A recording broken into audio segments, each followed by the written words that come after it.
there. This is Yasmin. And this is Sukaina. We are two friends who were passionate about having authentic and God centered conversations. We are delighted to have you with us on this exciting journey. Welcome to Heartful Insights.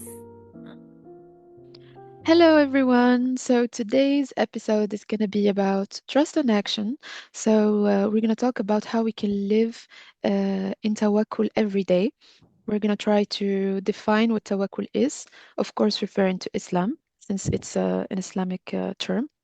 And we're also going to answer to some questions that are very relevant, such as um, the, the, the idea of what tawakkul is, what are the misconceptions of tawakkul in nowadays society, and how can we actually do it better, or how can we use tawakkul to help us with anxiety and overthinking, for example. And we're also going to talk about our own experiences, of course. Okay? Yeah, So we're going to sounds good. start with the first question, which is what does tawakkul really mean? If you want to start, Jasmine, please go ahead. Yeah, sounds good. So tawakkul to me means realizing inherently that everything is in God's hand. Everything is controlled by God. It is literally giving God the seat of the pilot consciously and being the co-pilot, kind of. And the co-pilot here does not mean helping God because subhanahu wa ta'ala, he does not need anybody's help. But the co-pilot in the sense that I am proactive in the process. So God is leading me, God is guiding me, and I surrender this power to him. I don't want to take control over these things because I don't know what the future holds. I don't know if this is truly good for me. The path is still unclear. So I am proactive. Like I listen to the pilot. I not only do I listen, but I hear what he says to me. I follow his lead. And that is basically what tawakkul is. It's realizing that I have the most merciful God there to help me, ready to guide me. He wants the very best outcome for me. And so I am fully at peace with the idea to let him lead completely. Like I feel safe with whatever he does. So if I were to define what tawakkul is um, in brief, that would be it. Yeah, I totally agree. And I think most importantly, when we talk about tawakkul, there is always actually what you're saying, which is letting God take the lead, surrendering, trust in His promise, trust in His signs, etc. But I think it's most importantly a balance between first taking the responsibility, which is something that many Muslims unfortunately don't really take into consideration, and surrender. So I think when you don't take enough responsibility on your own and you only surrender, it's not real tawakkul. And if you take a lot of responsibility and you don't really surrender, for me, it's not like the full meaning of tawakkul. So I think the key um, word for tawakkul is balance between responsibility and surrender, to really take the steps that are in our control and then doing everything that we can do. Um, and the second part, which is surrender, to actually leave what's beyond us in the hands of God and in the hands of Allah. So for me, tawakkul is not passivity, sorry. It's active reliance, as you said, and a state of heart that really says, God, I I've done my best, and to really mean it, because you know you really did everything that you could as a person, and each and every one of us has a different capacity, but you know deep inside and genuinely that you've done your part and you tried to do it as best as you could, but now I trust you.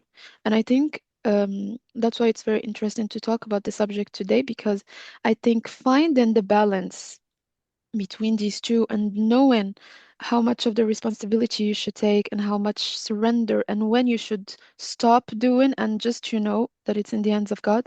I think this is where the importance really is, because it's something that is imbalanced, and we will get to talk about it more in details. Mm. Absolutely. You're absolutely right. Perfect. So we'll start with the first real question after the meaning. So, what are, in your opinion, Yasmin, the most common misconceptions about tawakkul? Mm. Yeah, I like this question. And I would say the first and main misconception is that we have absolutely no control over our lives. Yes, God is the creator, He controls everything, but we should also remember that one of the most important traits and the most important reason for us to be here experiencing life is that we have free will. Like, actually, God granted us free will to choose right from wrong, good from bad, things like that. And so, what I often see is that we are in control, like we like to be in control over the small things, that seem in reach to us, that seem easily accessible, etc. But when it comes to the bigger things, our life purpose, finding that partner, that is who is aligned with our values and stuff like that, then we say, okay, no, this is way too big for me. I cannot decide. I'll just let God do it all. I'm not gonna involve. I'm not gonna get involved in this process of like choosing and planning my life, because I just don't know what's good for me. I just want to flow with life, you know. And what's really interesting is that in Islam there are two terms. There is a tawakkul and then there is a tawakkul. And tawakkul is basically this. You go like, okay, so I want a successful marriage, or I want a successful career. So all I'm gonna do is I'm just gonna ask God to make it happen, and I'll just sit there and wait. Basically, this is tawakkul, and it's not tawakkul. And as you said earlier, and it was a very interesting point in our conversation, not in this podcast, there is this very famous saying that we have in Islam, اعقلها وتوكل, meaning tie the camel and then tawakkal, like do your part, as you said so beautifully. You have to do what you have to do, and then you leave it in the hands of Allah, because you realize that you as a person have no power, but you are requested to be proactive, to follow the lead, and then you're going to deserve like God's help and things like that. So I think this is the main misconception. How about you? What is a misconception that you often notice? I totally agree with you. I think one of the biggest misconceptions today, and I see it on the big picture, and I know you know what I mean, but unfortunately today, whenever you talk to someone about something that he wants or that he is like, I'm talking about goals, I'm talking about life, having a purpose, having something to look forward to, they'll be like, yeah, so I pray God, and inshallah, I hope it's gonna be good. And as you said, it's what we call tawakkul. And it's really dangerous because I think that this is the result, that what we're experiencing today in the Islamic world is the result of that. We don't see many people actually taking action and doing whatever they have to do, being really motivated, having this passion, and taking the responsibility of their life, living their full potential before going to the next step. So I think it's really, like, if I have to put it in one sentence, one of the biggest misconceptions today, in my point of view, is the fact that tawakkul now, sorry, equals laziness, literally. I think people say, uh, generally, I won't study. Oh, God is gonna do his part. I hope God is gonna help me. Oh yeah, about work, about career, there is no planning. There is no, you just don't do your part. And I think this isn't trust, this is neglect. And we have to name things with their right names to stop lying to ourselves. On the other extreme, and I agree with you, there is also this other misconception, which is seeing people who plan, over plan. control every detail, try to do more than they can actually. And the thing here is, I think starting by setting a clear intention, because when you're someone who plans and overplans, etc., you are someone who's acting from fear. So you're not acting from a place of love, you're not acting from a place of trust, and you're not acting from a place where you're actually setting a goal because it's aligned with what God would want me to do. There's nothing wrong about it. So I'll just give my best to it and then step to the second part, which is surrender. So it's whether we have people who only do the tawakkul and are lazy about it and just, make themselves feel better by using words such as God will take care of it. God always takes care of things, but you are here for a reason. Like, if your part wasn't needed, you're not needed as a human being. Let's be honest. Like, God is sufficient. God can do it all. But where is your input in this? Every one of us has specific and special skills, special um, endurance. We are unique and we have some things that we need to put out there in order to have some results. So for me, for people who overplan and who are too logical and who only rely on physical things, that's the other extreme, where it's very important to sit with yourself before doing anything and before starting anything, to really set the intention and tell yourself, why am I doing this? And am I doing it out of fear or out of trust and out of love? Because that's going to help you start it right in order to do your part. And then the smart move here is to know where you should stop. And that's something we will talk about it later, is to actually do your part just the way it's needed and to know where to stop and to know where to let God. That's where the surrender comes. That's where the reliance on God starts. And I think if that's why I started by saying it's balanced. The biggest misconceptions are those two, in my opinion. What do you think? Mhm. Yeah, I think so too. And just like to wrap it up before we go on to the next question, I think it's important to add one element because what you said sets the tone. And the third misconception I would say is that many people think tawakkul is something that you say out loud, and they tend to forget that tawakkul takes place in the heart. That's it. Like you can Exactly. pretend to practice tawakkul as much as you want, but as long as your heart does not feel at peace with God's plan, like let's say you are in a terrible position and you have a serious problem, everything Mhm. is against you. You would say, okay, I'm going to do my best. I'm going to see how I'm going to fix this. Like, I'm going to pray for guidance. I'm going to ask God to show me what to do, like the best course of action. But true tawakkul goes beyond following God's guidance, and it actually gives fruits once you notice that your heart is settled and is Mhm. trusting, like actually feeling that God is with you. Like Mhm. he not only sends you messages, but like you feel like you dropped all the weights Mm. up down to the ground, and he's now taking the lead. Like I just wanted to add this point because I think it's gonna pave the way for what we're gonna be talking about next. Definitely. It's really, as you said, it's in the heart first. It's exactly that. Thank you. Okay, so we're gonna go to the next question, which I think is gonna be very interesting because we can talk about many things in order to answer it. How do we know if we are misapplying tawakkul? Generally, I think when we're in it, and when it's practical, it's different than when it's just theory and we're talking like you and me.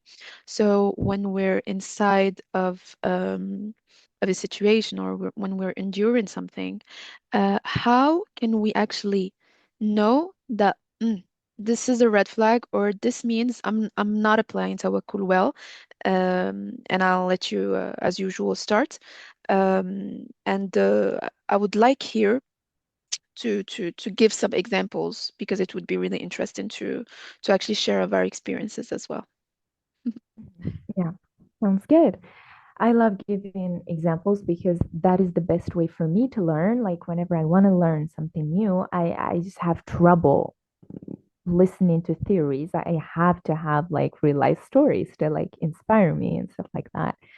And so one example I would give is something that happened to me recently, and it was basically about an injustice. And, like one of my values, something that's super important to me is justice, like fairness. Mm, It's something that is very important in my life. Like I would do everything to make sure that I'm being fair and that I also deserve to be treated fairly.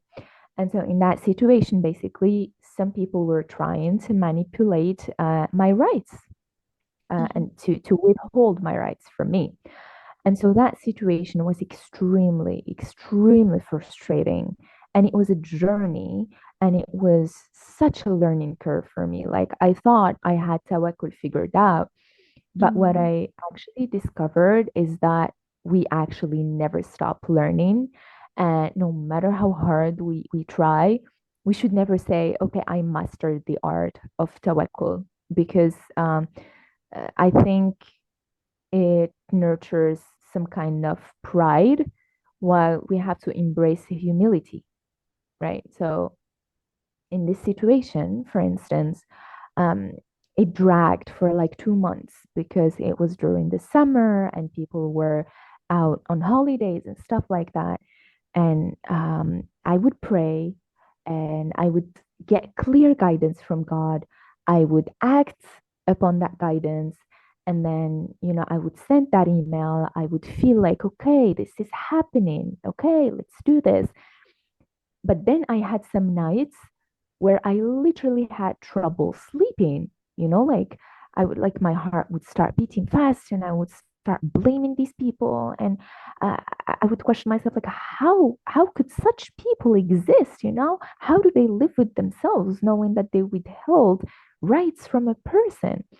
But then, uh, as soon as I start recalling everything that I learned, I'm like, I can't control other people. أَنِ الْحُكْمُ إِلَّا لِلَّهِ. It's between them and God. What am I supposed to do in this situation? What does God want to see me doing right now? Okay, it, I'm a human being. I can break down. And thank God we have a merciful God that allows us to break down. It's fine if we have low moments and if we feel desperate from time to time. But what does He want to see in my heart? He wants to see that my heart believes that the outcome is going to be better than what I expect. That's it. And like building on what we've been talking about throughout this podcast on the last episodes, the power of yaqeen, unshakable faith, and stuff like that. So basically, tawakkul is having that unshakable faith and building resilience through chaos.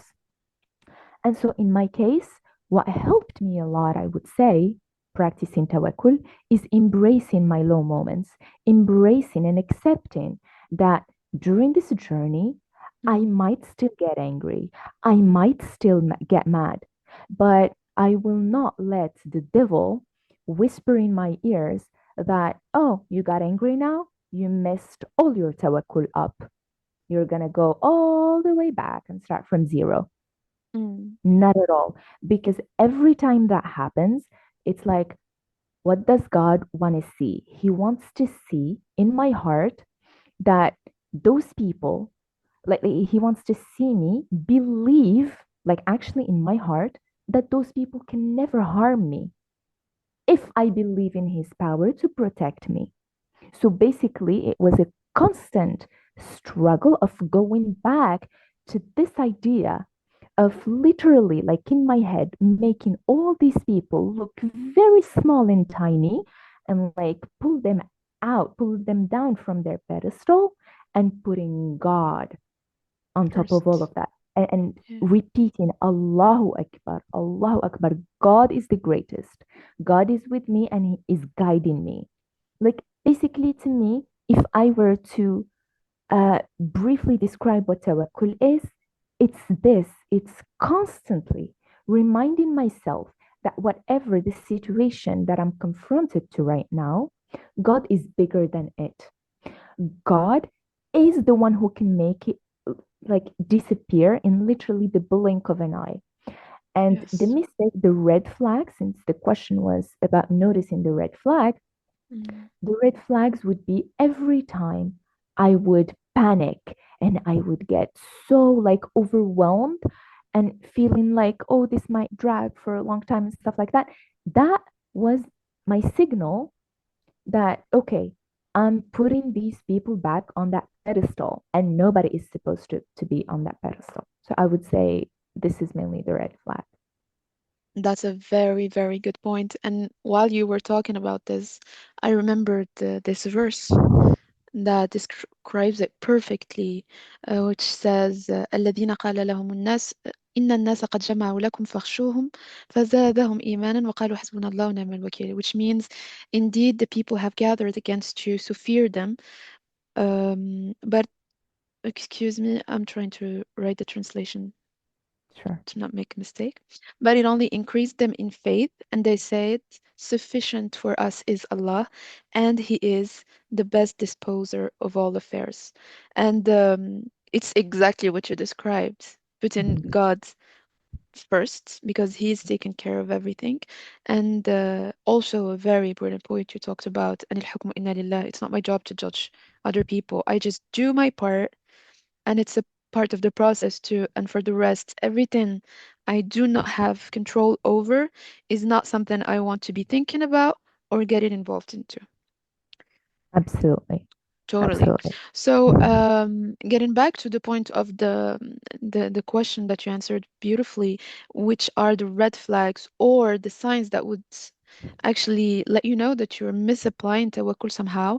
It's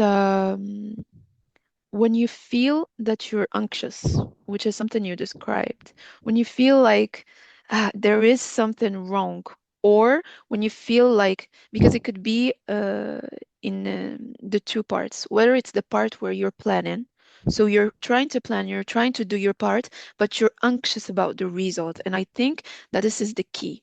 I think focusing on the result and making it your responsibility is where you lose everything that is linked to tawakkul.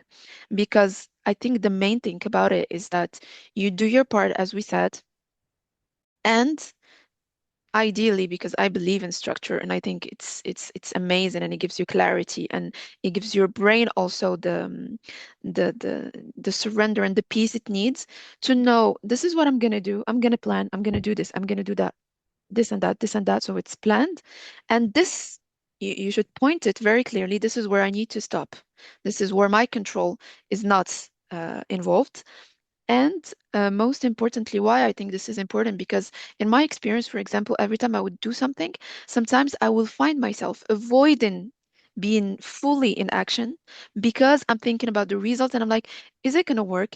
I don't know if it's gonna work. I don't know if it's gonna be good. I don't know if it's the right thing for me to do. I don't, and all of these questions, for example, when you want to start a project, they just keep you actually going around, not doing the thing, not trying. And the main thing to remember here is that whatever you do, where you actually follow those rules, where you're actually doing your part and then letting God do, you will always learn something. And maybe it's not your purpose, for example. And maybe the result that you're imagining is not really the result that is good for you at this stage. But thinking about the result will actually block you from doing any progress.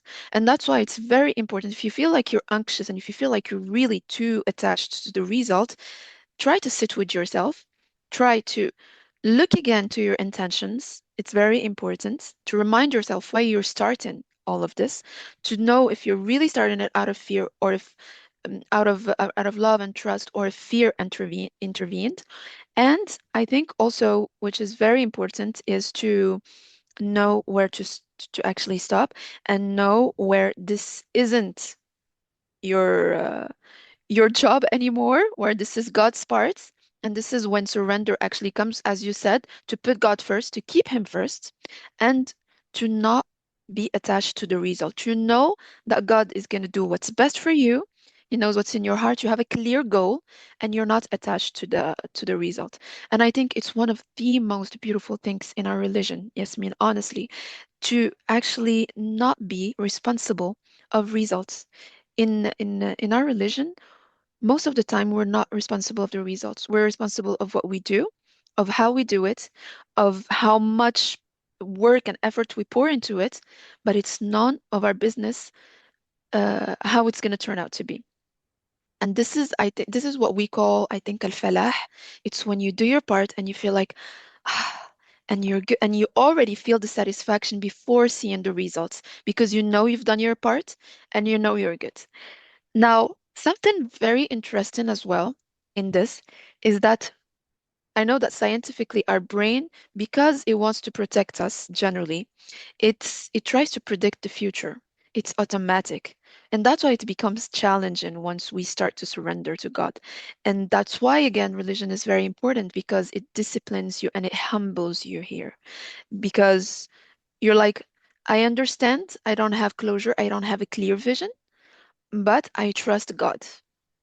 So this trust that you put inside of your heart and inside of your head as well is what calms this anxiety. And when you remind yourself that you're not responsible of the result, it calms you, your soul and your brain and everything, and it just makes you feel like I'm on the right track, and only great things are going to happen to me because there's no reason for bad things to happen to me. And everything that is going to happen to me, I'm going to take the best out of it. Now, it depends on the situations because, for example, I know what you're talking about as you were talking about your example, that this could be a different thing. But when it's mostly about results, especially when it's physical, I think this part, when we learn to surrender and trust God, humbles us because it gives us the opportunity to have the human experience, which is to learn, to fail, and most importantly, to see the positive in everything that we have in life because we only um, we only have positive income when we're trying to do our best. هل جزاء الإحسان إلا الإحسان. That's a rule. This is God's promise. Now, this is how you will see the result.